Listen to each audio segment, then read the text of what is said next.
continue to pray. The application here to find out your content access it's going through, say Father. So then we are trusting God to we should be getting an answer for it in the Amen.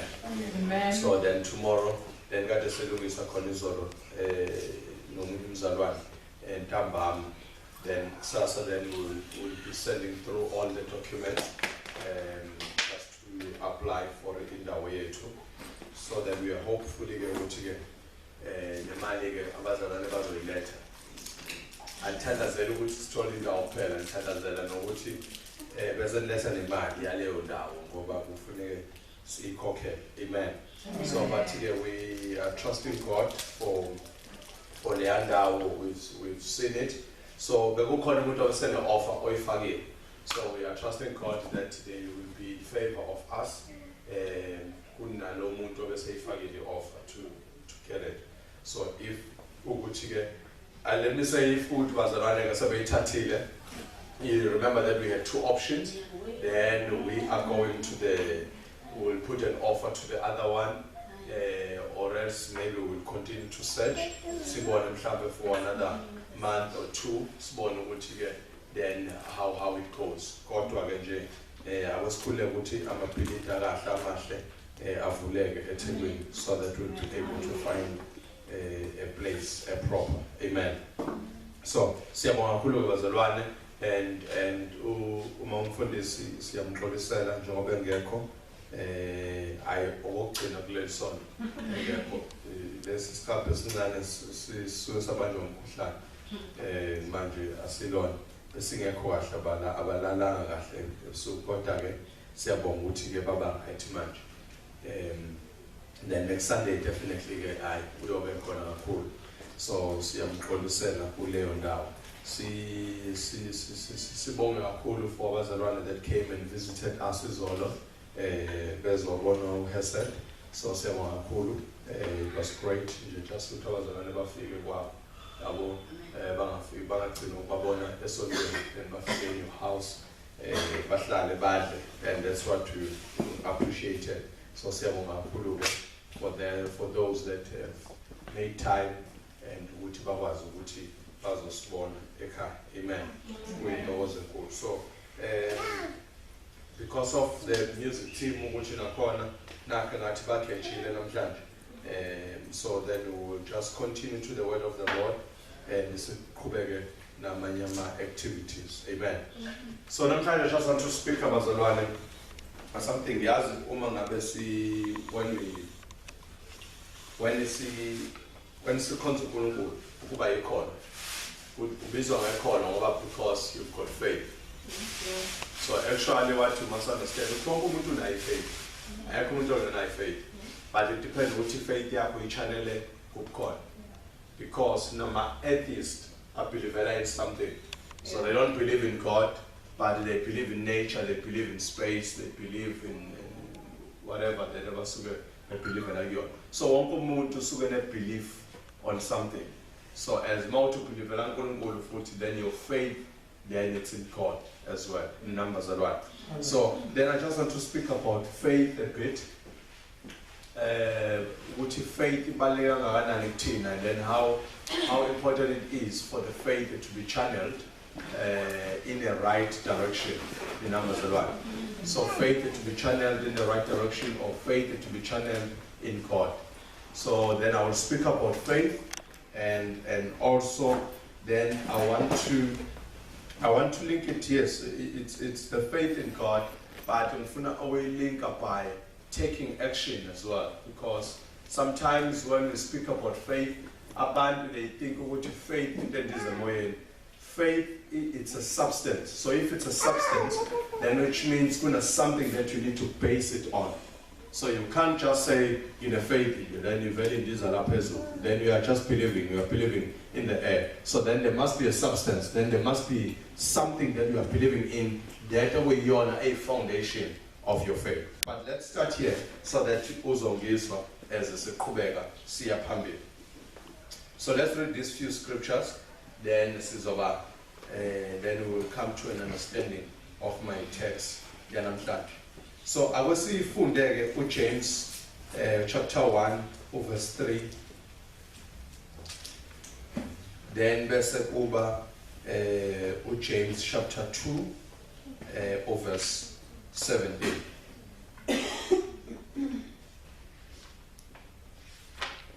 Ekajakobe mawufunda ngesiZulu chapter 1 verse 3 mawufunda ngesingisi James hlukane impofisi ke bazalwane hlukane impofisi mawudla school fees saka sikaze edlule ku 300 rand sesikobelela ubona la ukuthi uxayile loba nenkinga aya kwesifunde ke bazalwane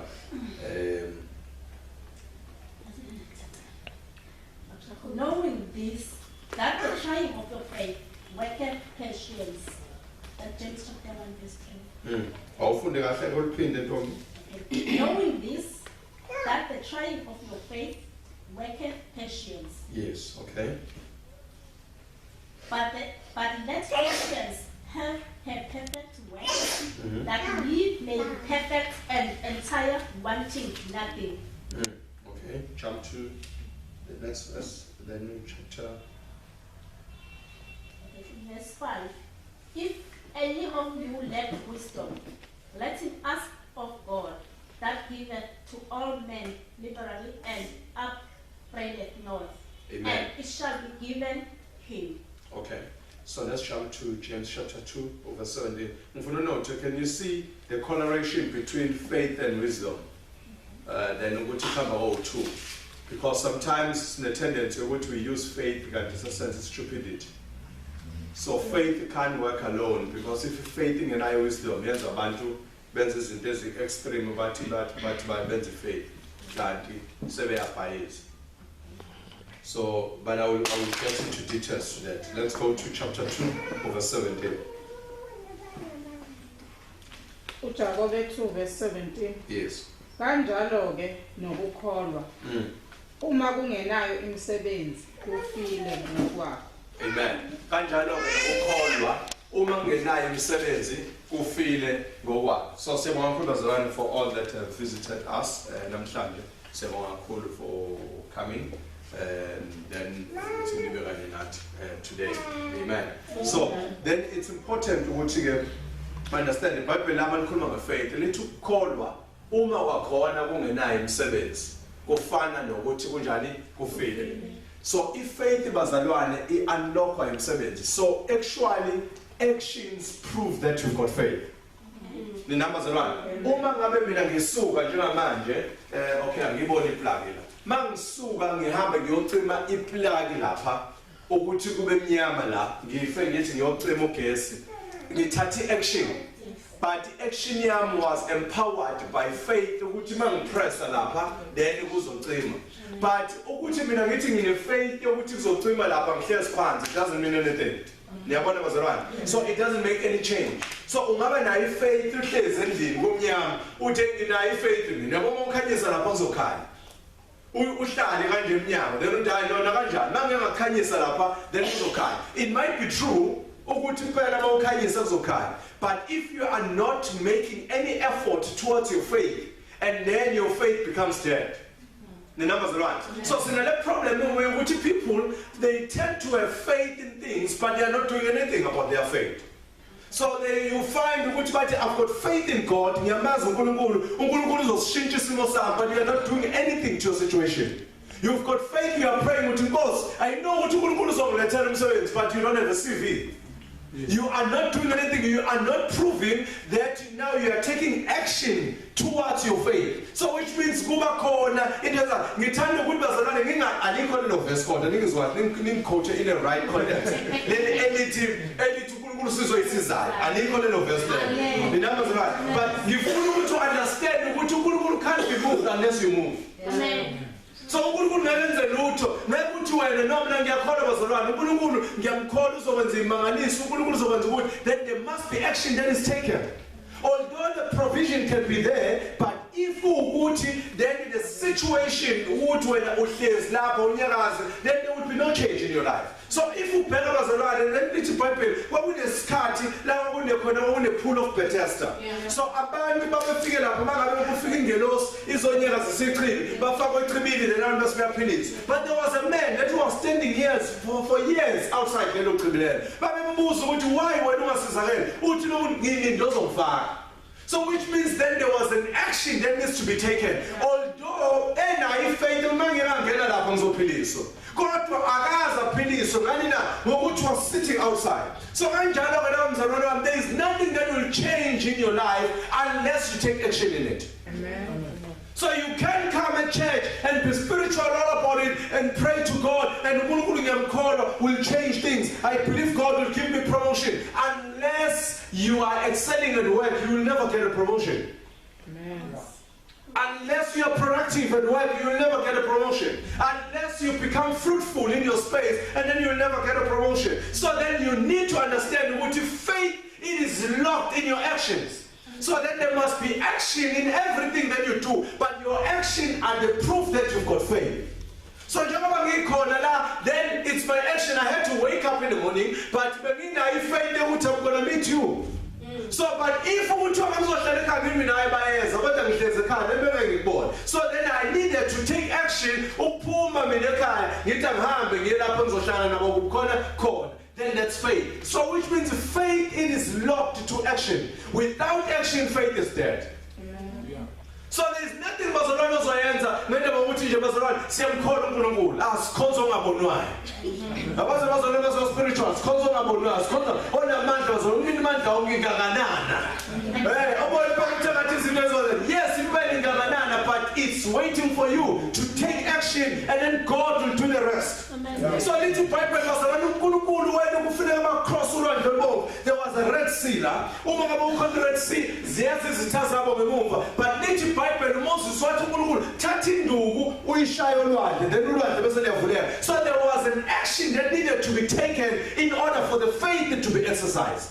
Amen. So unless you do something bazalwane, then there's nothing that will happen to you, although issue nayo faith yakho.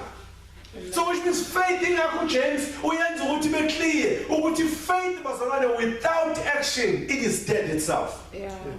So bazalwane, we can't be praying njalo. We can't be saying bazalwane we've been believing for indawo. Then sithi nathi indawo. Ngeke bazalwane leyo ndawo siyithole unless we put papers in it. We need to violate through the process, and our faith will be based on action. Njengamanje siyafika sowafaka ama documentation. We are applying for the building. Masi apply for the building. See, apply with faith, but we are proving that we've got faith on what we are doing. So bazalwane, then you need to do action. Bonke bazalwane bahlezi abalindele uNkulunkulu to come in for them, and uNkulunkulu ufuna ukutshela namhlanje uzothi ulinde wena. Yeah. Why not ulinde uNkulunkulu? Uthi I'm waiting on God. No. We are waiting for God. No. There's a difference to be waiting on God and to be waiting for Him.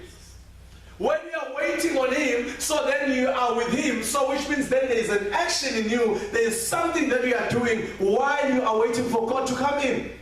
Are you with me, right? So then you must understand as a church, faith, it's entirely depending on your actions.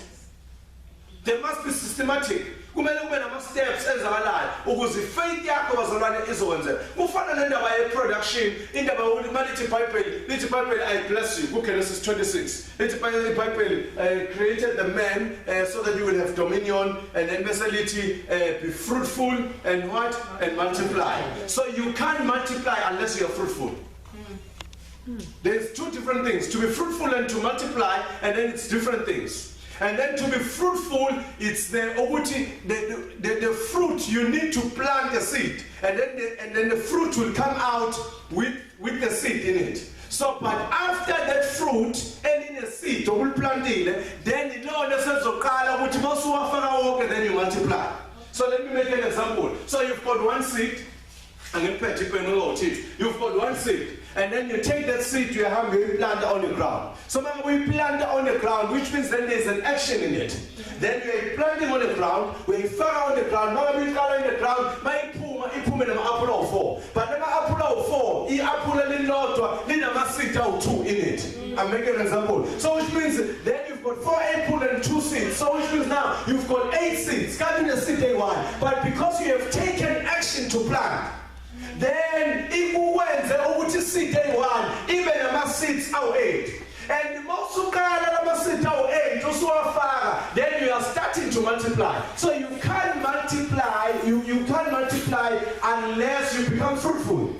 So which means to be fruitful, it means to produce something. So you need to be able to produce something first before you can multiply.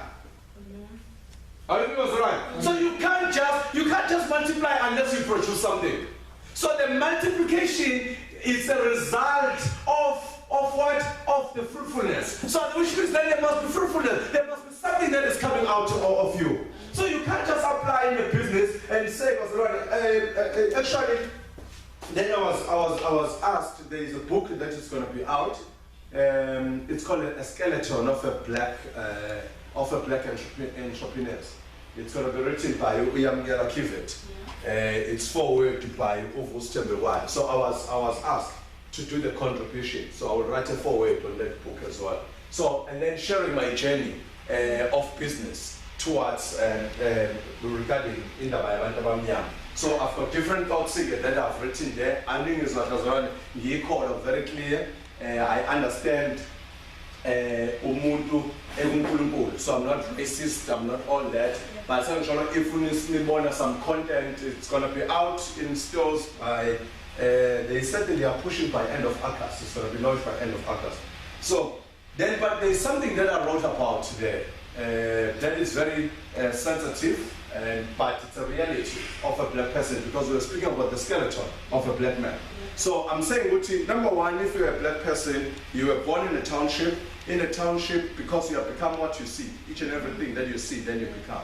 So in the townships, then the billboards and niggas are on the billboard virtuala, the billboard lamalone. So the only thing that you see each and every time when you drive to work, you see a board, that's a net bank, and you can take a loan.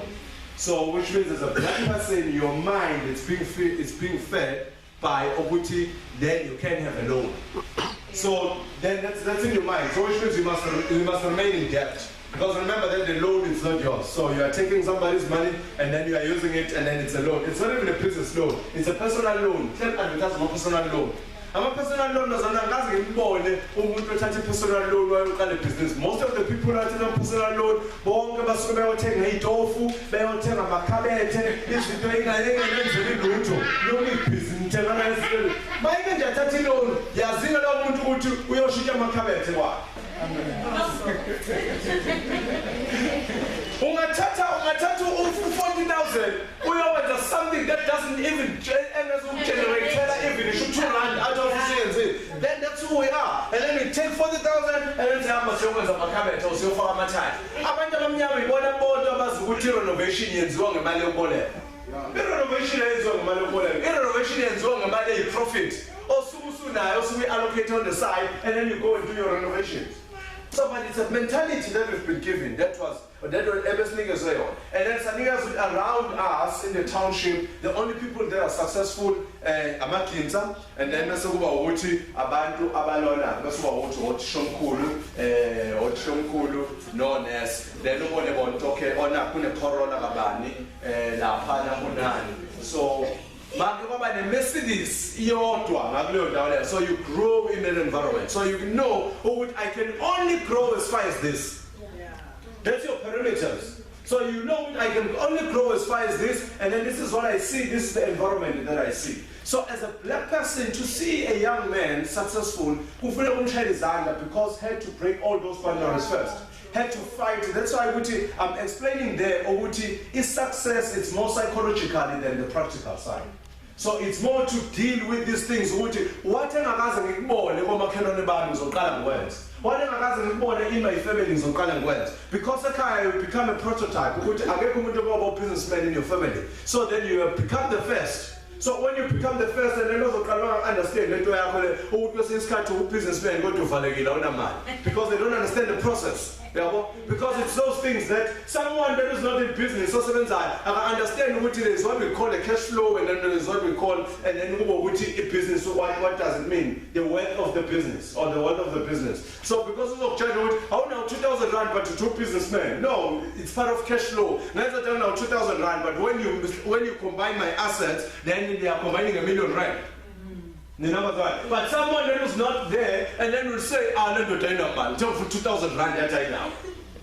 But you are fighting fighting all those challenges, you are breaking all those boundaries, you are breaking that, but it was the system to limit a black person not to think beyond what he sees. So then you have to break that boundary so that you will be able to, when you come out of that, then you are able to pull other people. And one of the things then apartheid whenever then you are successful, you want to remain alone successful. You don't bring your brothers. That's a problem that we have. Then we find the black people that they strive and then they come out and then they're rich and then they will want to remain solo in the way it was which one appear. And then they will never put their brothers. It's a system that was designed.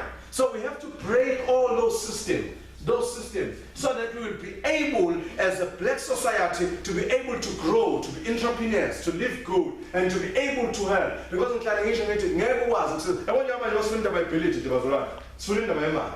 So man was spending money, never was, which was on Nigella Montanas or Pen. So we need big man. So my mom and I, that's all we So that's why we need people that will faith, but also an action towards that. So we need a man that will take action. Who would go, I'm believing you. Who would, I'm coming out of this. I'm believing you, God. Who would, you have blessed me beyond measure. I believe you, God, that you have blessed me beyond what I've observed or what I see. Because no eyes have seen, no ears has heard what the Lord is about to do in your life. So when you begin to believe what has something great in store for me, that is beyond what I've seen. So then you begin to understand, but you begin to act on it. You don't just say, I believe that, but you begin to start. You begin to start. That's why I come into one of the things I think I think by it's all graduation. In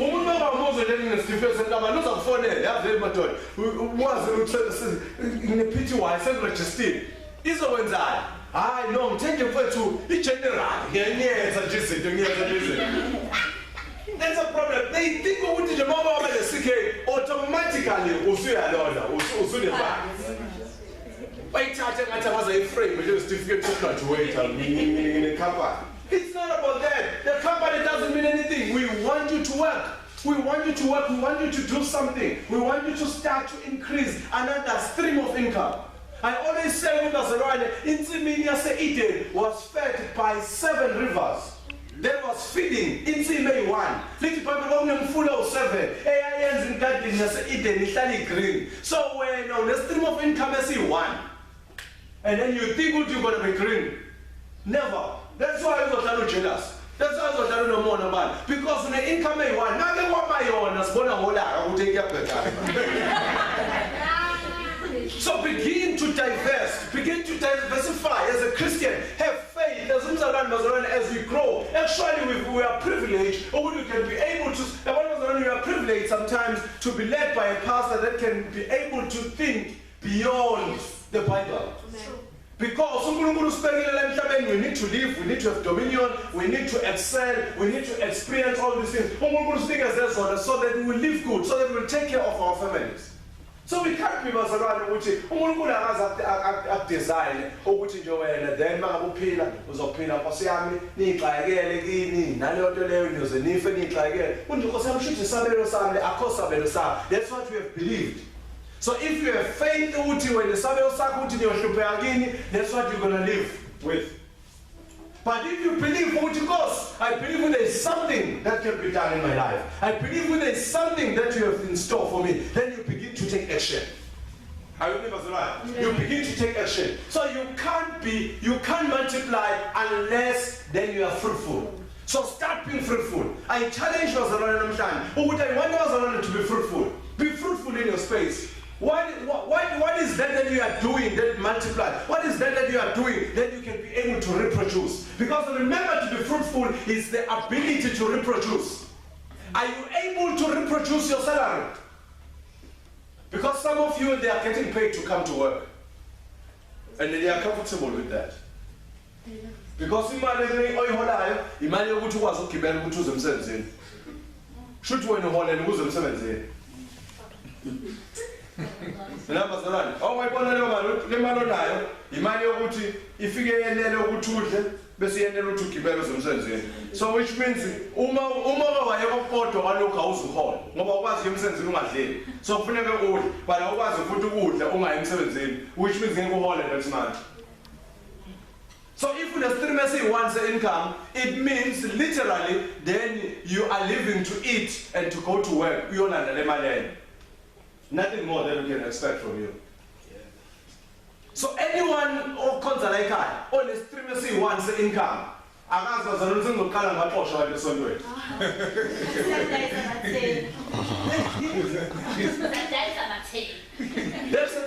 another thing. Yes, it's a good thing.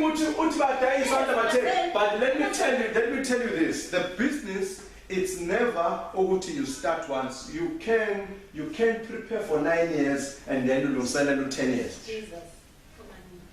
That's the life. The life of Christ. I've made an example last week. Jesus had to live for 33 years. But Jesus tells why is that? That was the mandate of Jesus.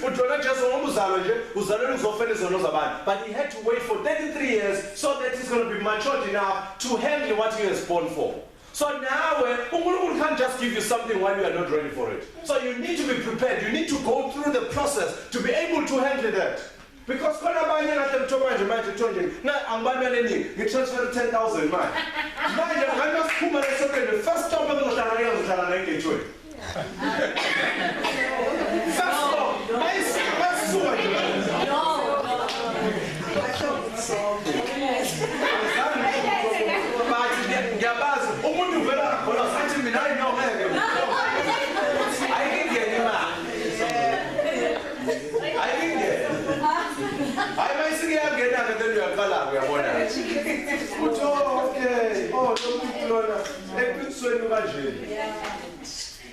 So that's the mentality that we have. So, but Barcelona, you need to be patient in the process. You need to be patient in the process. But you need to understand, when you read the Bible in the book of Samuel, and then you read the story of David and Goliath, the story of Samuel, Samuel, not Samuel, David. Samuel. And then yamtshela ukuthi banenkinga manje. Number 1 ukuthi uGoliath kade edlala ngabo. Uyafika uGoliath, uyafika uDavid. Mayifika uDavid uyafika uyabuza, uzokwenziwani ongabulala umfilisti ongasokeli. And then ukuthi wayini ozoshada nenkosi, then kuba khona ama rewards. Because we don't do things for free.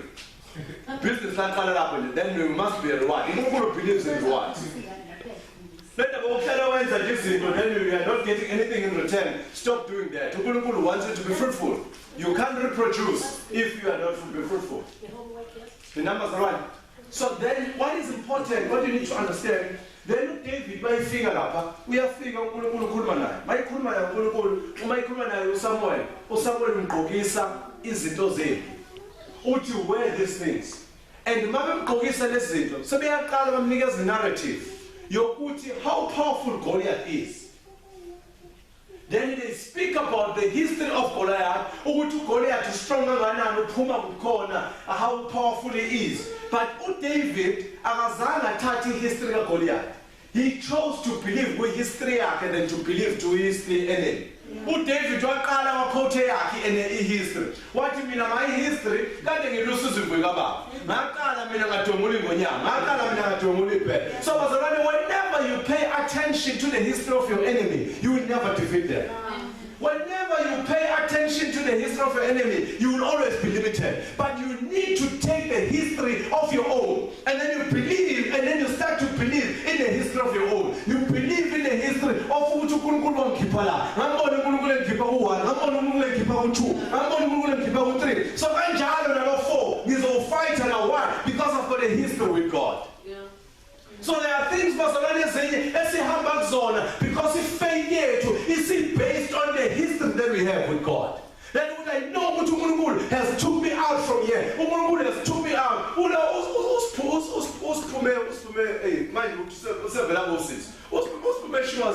She was very young. Number was young at the time. So Ubaba then raised me. So I was serving under Ubaba Mkutuwane for 4 years. Yeah, in some respect. 4 years. It's a Christian faith. Yes, that's Ubaba. So I've served under him. So serving him and.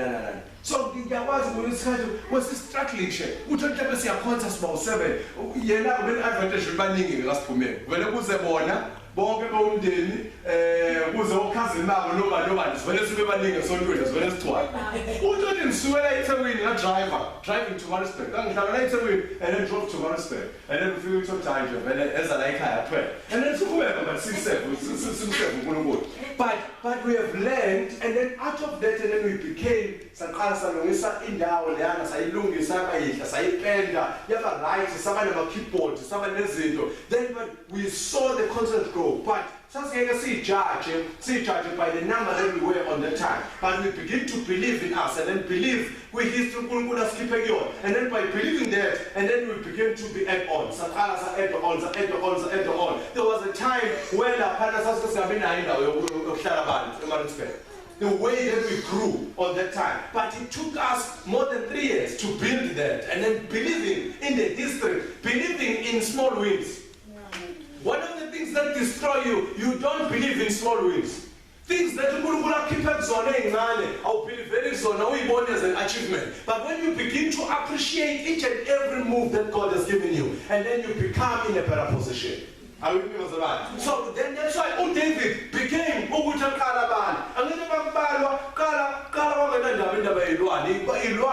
Israel. They are not carrying any history. They are not carrying any name. It doesn't weigh that much. But what weighs the much? What Israel? How many soldiers you've killed? How many people that you have killed with your sword? So David will come with no experience when I fight her. But it doesn't matter you are going for something that you never tried. But based on the experience of God, because the God that we are serving, He's been faithful to you, to my experiences are different than what you are facing right now. But with the same wins that you had with God on those experiences, it's the same capacity that has to win this battle that you are facing right now. Amen. So God has the same man, and He has the same capabilities. So then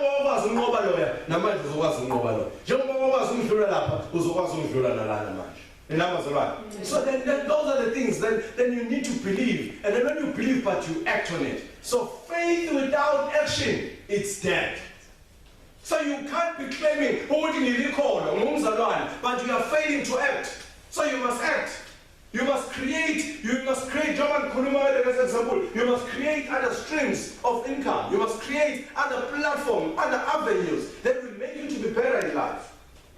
The numbers right. Amen. So those are the things that it's very important. It's very important that you need to come to that point. But faith without works, it is what? It is dead. If you are not fruitful, you can't reach a point of multiplication. So you start by being fruitful. So being fruitful is to reproduce what you have. Whatever that I'm giving you, you must be able to reproduce it. So ngabe the salary in yon, can you reproduce it? Ngabe what you have, anything that oyenzayo, can you reproduce it? Can you be trusted with something? Remember the story of the talents.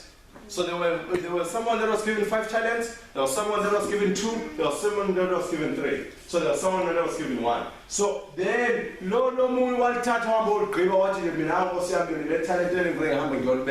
then but the Bible says, so which means if you are not productive by what you've been given, you know what's right? That's the Bible, that's what it's saying. So even the only thing was how things hard are. Then we are tired of reports. Each and every time, who's also sharing with the economy up here, I will share something that you don't know. I will share out of this economy better, but I will strive to be better. I will excel. Tell us something that we don't know. So when you are telling us the very same thing that we know. No. That's not great. As Pumen was in magazine. Being in Bazaran, Zinigas or something, Zinigas responsibility, they are not doing anything about it. In magazine. lithi iBhayibheli wanikeza amathalente, lithi iBhayibheli omunye ngabuka athi uNkulunkulu waye unfair wanikeza lona u5, lithi iBhayibheli lona u5 he went and multiplied them. And when lana u5 so multiply lithi iBhayibheli uNkulunkulu ngoba uNkulunkulu njalo wazalwana, lithi uNkulunkulu wayesethatha ulona benelodwa elibuyisa, walithatha wanikeza lona bevela na u5. Also multiplying full. That's why you will always see ukuthi the rich are getting richer, the poor are getting poorer. It's a principle in the scripture. So if you are not doing anything about what God has given unto you, and then you will remain poor. And then you can't blame because you can't change his word. So people that don't want to take responsibility of the things that then they're not going to succeed in life. And they will always struggle and prevail. Because the talent that they well. That's what was around. The business, I'm sorry, I'm trying to develop a line or to a business because I'm speaking about faith. Because we're not treat you people. So then in business, I mean so are my ideas. There are so many people that have got brilliant ideas than you. The idea actually it evolves in a business. Someone who can a business who has what the idea the first year. So if you on the 6th year has the idea always evolves. So we are not standing because of the ideas. We are standing because of the commitments that we have in the philosophy. So you are not having a commitment to an idea. You are having a commitment to yourself. There's two things that I've wanted in life. All my life. Two things. I wanted freedom, and then I wanted a choice. So anything I am doing, it's because I want to achieve these two things. I'm committed to these two components in life. I want freedom, and then I want to have a choice. Because I grew up not having a choice, because I never had a choice. So one of my achievements in life, one of the things that I'm working for, that makes me not to sleep, that makes me to run up and down. Why? It's because I want to have a choice. Number two, I want to have a freedom. I've worked, airport, when I was working for Okra 5, when we were building an airport, for 2010. Now I'm getting 6 to 6. I never had a choice. I was compelled to work those hours because we were rushing for when the airport must be finished on time. So I never had a choice. So even if I told us fortunately on the time, so if you then I also have a problem. I can't fetch them. If friends go to I can't fetch them. Right now I've got a choice. I can wake up in the morning, I send Zion to school, and then in Gibuye, if I want to have a breakfast with my wife, and then I can have a breakfast, and then go to work, and then if I can plan my time. And if I can't make it, and then I will recover that time, maybe next week. But I've got a freedom to plan how I want my life to be. But if the Son of Man set you free, you shall be free indeed. So strive for freedom. Yeah. If you don't have freedom in life, everything, then if work said, what was the long time did you leave days? So that's not life. That's not life. So we need to change our mentality, but to have faith in God and then begin to take action. The numbers one. So we need to take action. We really need to take action and make umehluko empilweni zethu. So bazalwane uNkulunkulu wants abantu abazothatha action and basebenze bakhombise ukuba faith. So namhlanje I want you to have faith. If you've got faith in that dream, I want you to show us by taking action towards that dream. Even if it's a small action, even if it's one step towards that dream, but I want you to take it. Amen. Stop complaining. I want you to take that action. That's what's around. Couldn't they limazai about Atumun A? That's one thing about Tabenza letting years out. That's what you finish about one thing about Tabenza letting out, but when you are unique. Everyone is there. So if everyone is doing what you are doing, but Konabandi then will be committed to you. Konabandi then will prefer you than others. The numbers are right. I know man has hey, I'm making an example. I'm going to the accountant. Wonke umuntu uyabenzela abantu ama-financials, wonke umuntu uyenza in. But guess what? How many businesses are starting now? And how many businesses that they will need those services? And how many businesses that they will need? Mina nje I love convenience. I don't want anything else from Mesa. Ngiba ngiyithatha ngifake ku plastic, then law she makes sure ukuthi she aligns them, then she will forward them to an accountant because angifune nje stress, angifuni nje ngilongu choka neliphu fune ngiyobhalansa salokho, ngiyobhala lokho, ngiyokwenza lana. I rather outsource. So cabanga ke if kukhona abantu abanjengami abaningi when you are rendering that service. Kune business alabafaka uzamani ngolunye usuku la. 3 years back, khona abawasha izinja. Yabo bazana, it's a business kuwasha izinja ezincane. Izinja nje ziyawasha. Lo muntu uwasha izinja. Awucanga ingakanani izinja ezikhona zabelungu belungu bayithanda kanani izinja. Ungayibona wena uthi business lokwasha izinja. Bantu bazalwana, that person is making money. Uwasha izinja nje ufuna ulethele isimamo sakho lesila, asikhipha amazenze, asibuyisele emuva, then uhambe. Ibusiness la. One of the things that Bazarana has destroyed, and one of the skeleton for black people, which is of status. Each and every time they will never do something that they feel, less.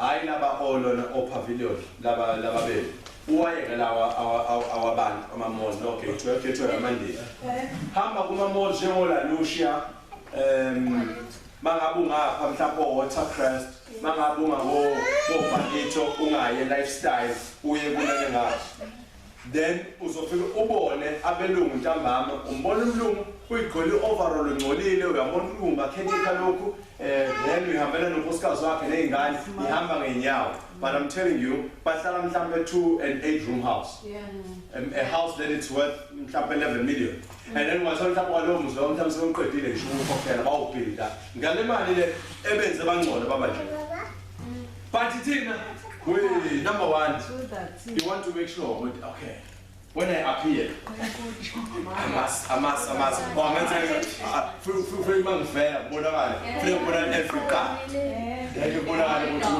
don't mind brands, I love brands, then there was love, I love brands, but I don't want to be identified by brands. If you are living to be identified by brands, then which means you've got a low self-esteem. You are trying to build your esteem based on the brands that you are wearing. So it's good to love brands, and then we'll go on a brand because who you can. There is a stage in life where I'm doing it. Yeah, but it doesn't matter. But you must understand what we love visitor of status. We love visitor. Why Bazarano Funukalo appear one? Why no have to? That's what's around. Who strive from operation one? Without explaining to them. One of the things that is more shouting, we always want to be more convinced about us than us being convinced by ourselves. You are not convinced about who you are. You are not convinced. You are not sure. Somebody didn't want each and every time. Calling languages are essential while you are still young, son of a cheetah. Okay, so as a mirror left, contact. It's a single match. Oh, Father of your brothers, and you guys are so great, and happy to sisters. It's so function. Basically, my system introduced. Basically, I'm cars who to make his year. You don't have to tell us to make his year. Tell us that I want to wear a job.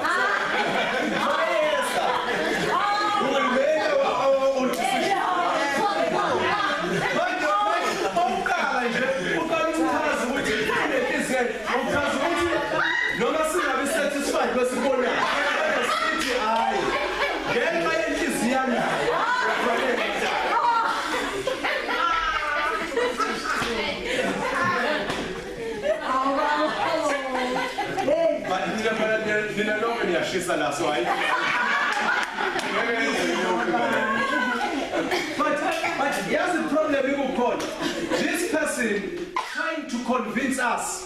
Before I convince him, he has made the right decision. I mean, I don't have to convince you that my wife will right.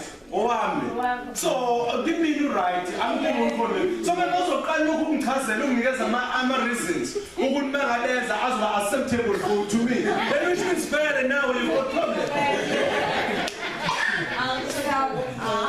Then sisters, but sisters prepare cars and I'm introduced brothers. I'm cars. I know I is a hard worker.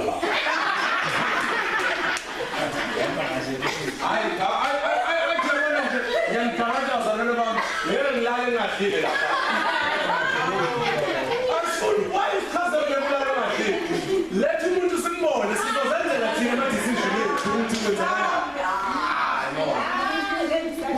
I know them adopted here. I know them adopted. Who's on cars and I don't get there.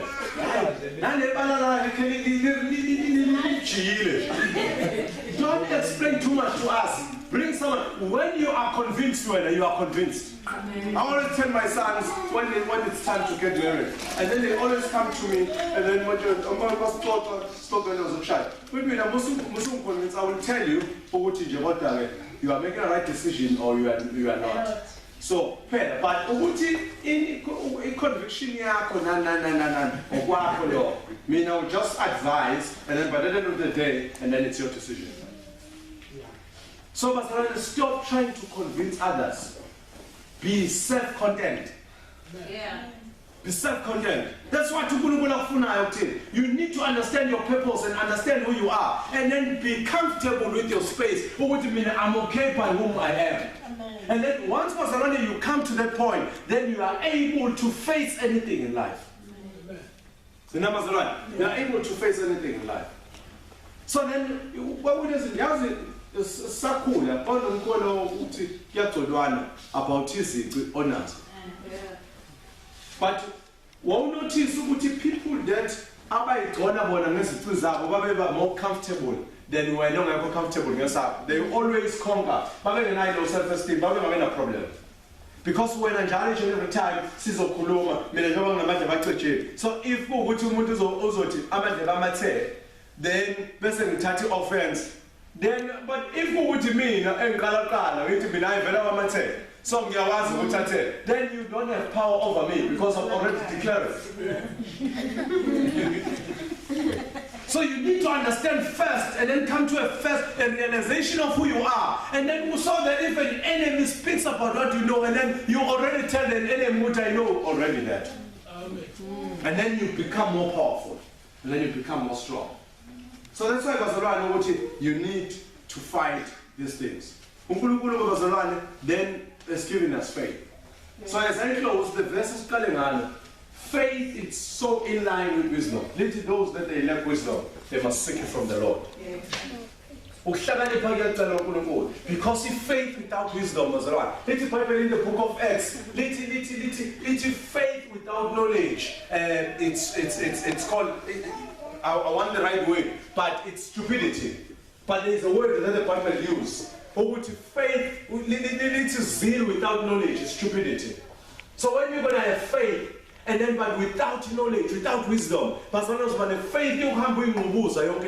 you need to have wisdom, how to act, when to act, and what is the right time. So what do you wisdom? When is the right time? When is the right time to strike? What is the right time to do this? Each and every time you need to seek the wisdom from the Lord. Because sometimes we act before the time. When you have acted before the time, and then you face frustration, you face difficulty. I'm not saying that when you're on the right time, then you're not going to face difficulties. You will face difficulties, but the difficulties or face at the right time, you always get victory. And God will always be with you on those times. I will think of that. Then you get empowered because you've acted on the right time. So you must seek the wisdom from the Lord. Your faith must be linked with wisdom. Your faith must be linked with wisdom. So wisdom comes from the Lord. Wisdom is not determined by IQ. Wisdom comes from the Lord. And IQ will make you to get higher marks at school. Ukuthola bazalwane umuntu othathe bethu uthola 9 esikoleni bathatha uyinyoni straight. Uyambona lo is did it party. Esikoleni uthola 90, 95, 100. But mawuthi uyamnikeza nje impilo in general imqhuma phansi.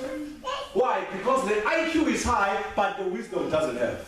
Une-intellectual, une-intelligence. And intelligence and wisdom, two different things. If you read to Einstein, Einstein was not too intelligent. Einstein IQ yake yayi about 119. Then we've got people that have an IQ 190 something over. But the problem is he was wise. He was able to be at the right time and know what to do at the right time. So that's what we need to do. That's what we need to understand. For which we must seek wisdom. And when we seek wisdom from the Lord, then we are able to act on the right time. And Bazalukulu is so strategic. Sometimes now we sishumayela about being strategic, about planning, then go I'm going to say the business of Father Sondre. Yes, that's very baupa. What the baupa was that who are not Matanda's affair. Mutandas and roll it, but Ukulu Zulu call, yes, he called it. What about systematic things? Because with the Sukin real, then you have your lamb. And I know what about the number was around about Peter, but stressed. So, but if you try to write, just was around about right, just was around. We have season.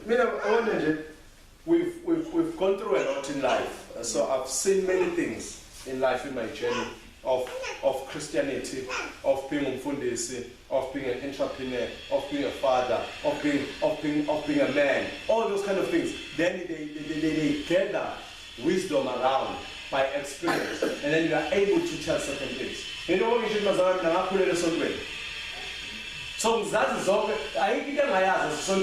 been exposed to I've been exposed to I've been exposed to everywhere. DCC, I know everything about church. So and then out of all that experience, and then God gave me my identity. So what I'm preaching, I preach something that is well researched. I know what can balance, I know what can work and that can sustain a life of a call. So because of the journey that we was there, then out of that was teaching us so that we will learn and then be able to teach certain things. I will tell you, when we move and then we find a building, we move to our building. Within 6 months, we've moved to our building.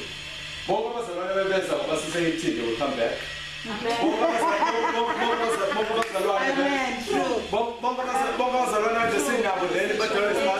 Then most of them will come back. I'm telling you, I know when you've got a great music.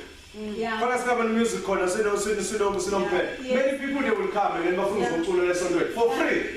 But for them so promote help now. For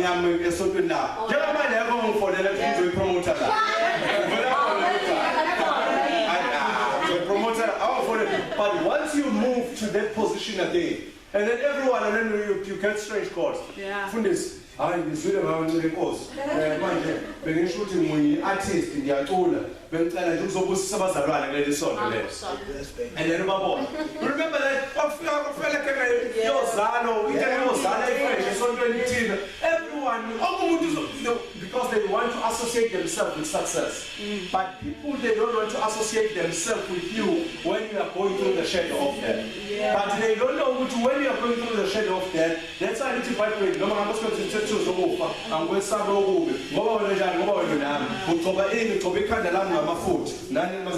the thing that we have. I'm a fool to David why he was writing that, because remember David, which was a shepherd. So easy for Bazarwan. Then when they are going through pain, then it's to heal.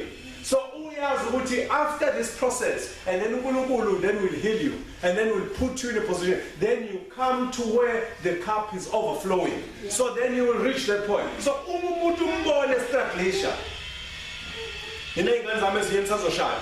musukuvela usukubone ngoba ubona ukuthi yonke into right lawyer, because there is a time that comes where sometimes izinto will go low. Yeah. And then ifuneka phinde aqale phansi anew. So but if you came for things that ayibonakalayo ayiphathekayo, then you're going to have a problem.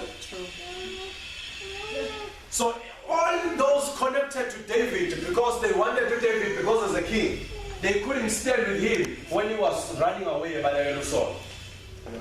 But those that they've heard, oh, David is going to be a king, we want to associate with him. So, but when things get tough, and then no one was there, would David remember what he needed even to relocate because of the pressures that he faced at the time? So when we are changing times and then moving to different direction, you must know which is not the end. We are going to Hebron. When we go to Hebron and then we come to a point of authority, and then from Hebron and then we move to Mount Zion, and then in the Mount Zion and then we are in a position of authority, everything where it's possible, everything where it's flowing, and then then you will begin to see. And then everyone, when they came to David, when he was at Hebron, but God has not born which one you are a king.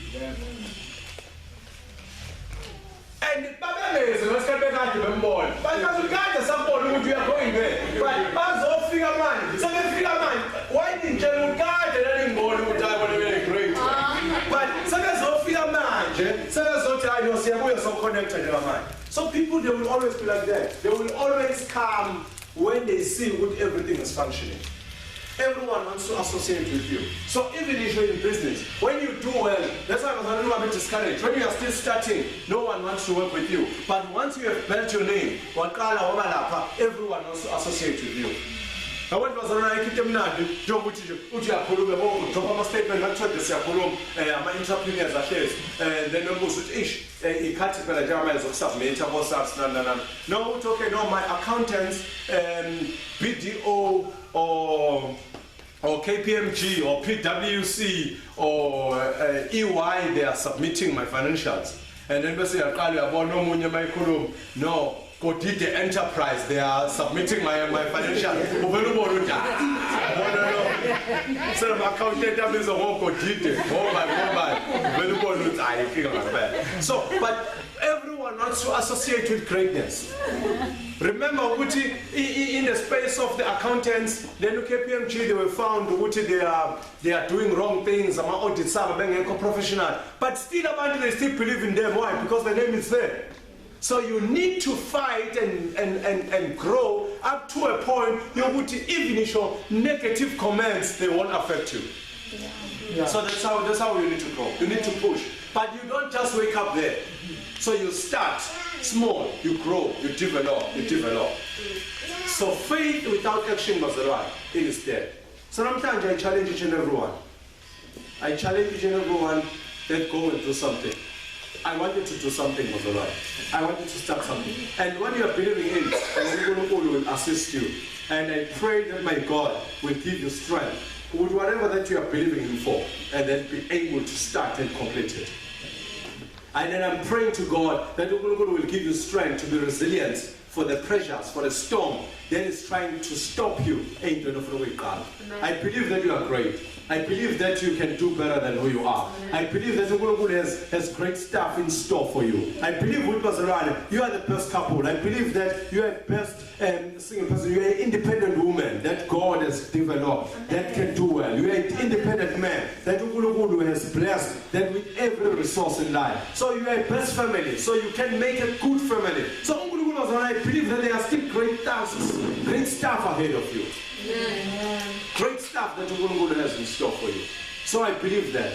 So when we believe that together, and then we must know what we need to do action about it. We need to start somewhere, and then we move to the next generation. We move to the next step.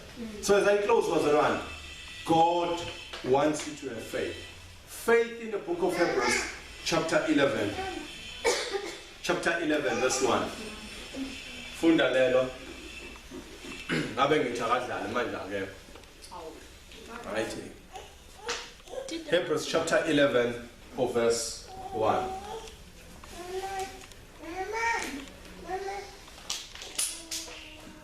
Now faith is the Hey substance madoda, of things. awuyibambe lapha. Wavuka ngathi engathi angishumayelise kwalabo baba labana. Ethi, "Mawuthi now awuyibambe lapha." Bambe nje lapha. Now. Yabona bazalwane. So iBhayibheli malikhuluma ngefaith bazalwane. iBhayibheli malikhuluma ngefaith lifaka to a state of now. So indaba yefaith bazalwane ngiyona into othi uzoba nefaith kusasa. Ifaith ngizoyibekela ngale, ifaith ngizowenza, ifaith ngizowenza. Lithi now faith. So now, if faith is a present tense. It's something that you need to, whatever that you are believing into now, you need to act now. Everything is now, bazalwane. So now faith, now faith, now faith. So you need to understand what everything that you have faith on, so you must start now. Stop bazalwane ukuhlefisa izinto. Uthi ngizoqala lapha, ngizoqala next week, ngizoqala next month, ngizoqala ukwenza ukuthi, ngizoqala ngikwenza ukuthi. Now bazalwane, it is time for you to start now. Now faith. Let's use a now faith bazalwane. Let's use a now faith. Let's not say yabona bazalwane abantu sometimes they delay things ngani na. You remember the Roman officer. The Roman officer igulelwa umsebenzi wakhe. Abekho in a position where isiguli lapha esikhona bakwenye indawo. So wabona ukuthi makusuka manje kuyiwa kwisiguli. Isikhathi siyahamba. Wavele wathi khuluma izwi manje. Amen. So faith must be used now. So we mustn't wait. Oh, no, faith is faith is telling emergency. You can't have faith and then not acting now. You can't have faith who say, in 10 years' time, I'm planning to do this. No, that's not faith. Faith is a now action. Faith, it's not for those that have done science at school. Faith is not a potential energy. Faith is a kinetic energy. It's an energy in motion. It's an energy that exists. It's an energy that moves. It's an energy that works. And the energy next week. So faith, you must work it now. Yabona wesifazane bazalwane, wesifazane lithi iBhayibheli wayenesifo somoya. Lithi iBhayibheli wesifazane wezwa wathi uyandlula uJesu. Akazange linde ukuthi makwenza uJesu engena kumina. Lithi iBhayibheli wa decide ukuphuma. Wathi manje ngiyaphuma. So you have to act now. So stop bazalwane lokuhlethisa izinto. Stop lokushintsha izinto. Kunje ukuthi nje bazalwane ngiyasola ukuthi nje eyazi ngathi lo wasithakathayo sewashona. Wavala zonke izinto wahamba. Uyofunjalo. You must act now and then begin to change things and begin to change situation about your life. The numbers are right. Now faith is what? Now faith is the substance of things hoped for. It's the substance. Yes. Substance. It's a substance. So substance, which means it's something. It's a substance of things hoped for. So which means it's a foundation of the things hoped for. It's a foundation of the things that you wish to have. It's a substance of that. So then you must have a substance. You must have, so which means it becomes a foundation of the things that you want to see about your life. Faith becomes that. So those things that you want to see, you call them by names. Then you begin to act on that. And that was right. But things take time, was right. So but faith, that's what keeps you going. God has there was times where I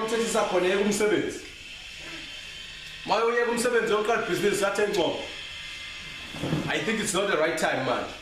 But I know time. Then eventually I got okay, it's fine. And then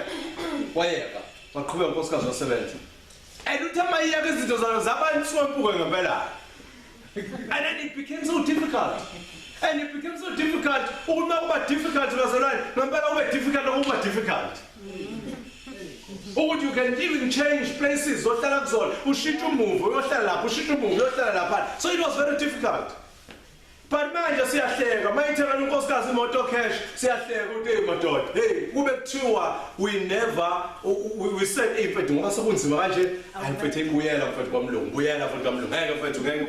so you need to persevere. But all that happens after how many years? 3-4 years? Yes. 3 years.